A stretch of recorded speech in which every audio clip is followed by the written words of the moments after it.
இங்க பாருங்க, இது வந்து உங்களை எச்சரிக்கையா சொல்லல. கரூர் மேட்டர்ல உங்களை நசுக்கணும் இந்த கவர்மெண்ட் நினைச்சிருந்தாங்கன்னு வச்சுங்க, ஒன்று அவங்கள போட்டு கேஸே க்ளோஸ் பண்ணி விட்டுருப்பாங்க, உண்டுலன்னு பண்ணியிருப்பாங்க. ஆனா செய்யல. அது செய்யாதது காரணம் நான் சொல்றேன்.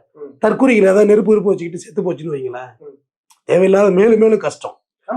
அதனாலதான் செய்யல, மற்றபடிலாம் உங்களை செய்யக்கூடாதுன்னா இல்ல. கொஞ்சம் கோர்ட்டு இப்ப சிபிஐ எதுக்கு உங்களை தூக்கி வச்சு விசாரிக்குது? சார்ஜ் ஷீட்ல எதுக்கு உங்க பேரை போடுது சிபிஐ? கட்சி தலைவர் உங்க கட்சி கூட்டத்துக்கு வந்திருக்காங்க. சோ அப்ப உங்களை விமர்சனத்துக்கு உள்ளாக்கப்பட்டு தான் ஆகணும், விசாரிச்சு தான் ஆகணும். அப்புறம் எதுக்கு சிஎம் சார் அப்படி பேசுறீங்க? சொல்லுங்க. அது வந்து அதுதான் சொல்றேன், அதுக்கும் விமர்சனத்துக்கு வந்துருச்சு.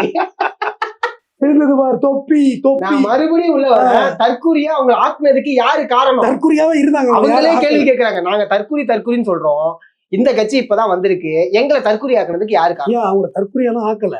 அப்புறம் எதுக்கு தற்கூரிங்கிற வார்த்தையை பயன்படுத்திக்கிட்டே இருக்கீங்க? அவங்க ஏதோ மேடையில லைலாமணி எல்லாம் மேடையில சொல்றாரு, நாங்க தற்கூரி தான் சொல்றாருங்க. ஆரம்பிச்சதுனால தானே வந்துச்சு. நான் என்ன சொல்றேன், நீங்க அப்படியே வந்திருக்கீங்க. நான் ஒண்ணு சொல்றேன், 70 வருடம் ஆயிட்டு. 70க்கு மேலே வச்சு தீகா ஒரு திராவிடக்கழகம் உருவாகி 75 வருஷம் ரைட். அப்புறம் முக்கால் நூற்றாண்டுல 75 அவங்க ஒரு அரசியல் முன் வைக்கிறாங்க.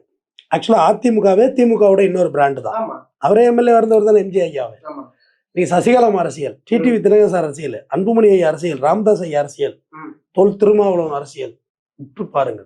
உங்களுக்கு யாரும் பாடம் சொல்லி தர வேண்டாம், அவங்களே சொல்லி கொடுப்பாங்க.